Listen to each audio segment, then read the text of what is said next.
Capitec's Chief Executive, Gerrie Fourie, joins me now to unpack these results further. Gerrie, many thanks for your time this evening. Let's speak about some of the salient features of these results that you saw in this particular period. An impressive bounce back from that hard pandemic that we saw in 2020. But are you seeing this coming off a low base, or are you actually seeing some solid growth despite the tough economic environment?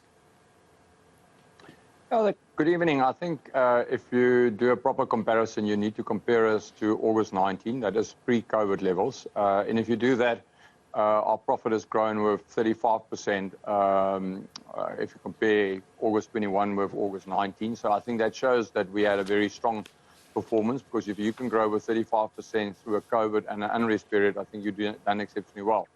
I think if you look at our credit performance, our capital that we advance is basically at the same levels and higher than August 19, and our arrears and our rescheduling is at the same levels as August 19. So I think credit-wise, we've done exceptionally well. And then if you look at over that 2-year period, we've grown our client numbers with 4 million. And if you compare our transactional income, just year on year, we've grown it with 33%. So I think overall, a very strong performance, and it shows our ability to be agile, to be flexible. And I think digital has played a very strong role in achieving these numbers. Right. I mean, in your results, you also speak about the changing client behavior. And I just want you to speak about that and how the bank has dealt with that. You've briefly mentioned the offering of digital, but also just how clients who are also constrained, some of them having lost jobs or getting lower salaries, how you are dealing with that when it comes to their debt obligation management. Yeah, I think a couple of things. The first thing is, if you ask what has happened with COVID, I think we've always tried to move people away from cash, because cash is very expensive. People don't realize how expensive cash is, to cards or to digital payments. And then the other move was to actually move people away from branch to digital.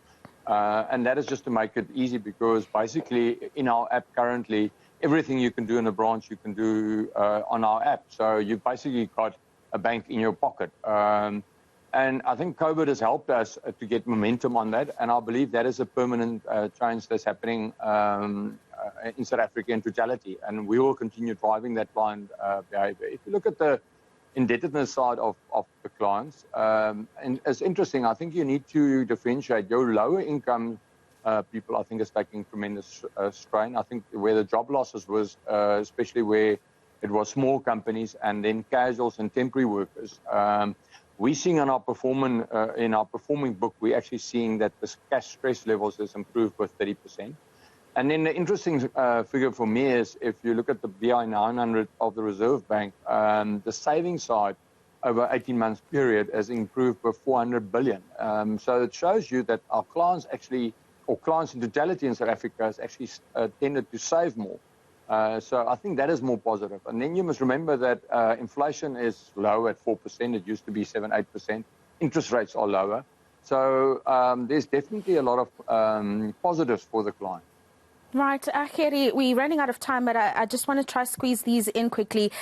So you will be reinstituting those fees for consumers who withdraw cash at other banks. I mean, how much of a material difference does this make to Capitec's income? Oh, that contribution is about 40 million per month. But again, you know, I think that the biggest thing is that we need to get people to actually change their behavior and to go electronic and digital. So I think that is more the positive side.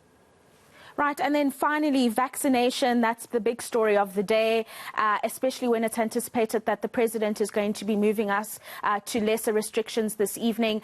Are you making it mandatory for your employees to get vaccinated? What is the conversation that you're having there?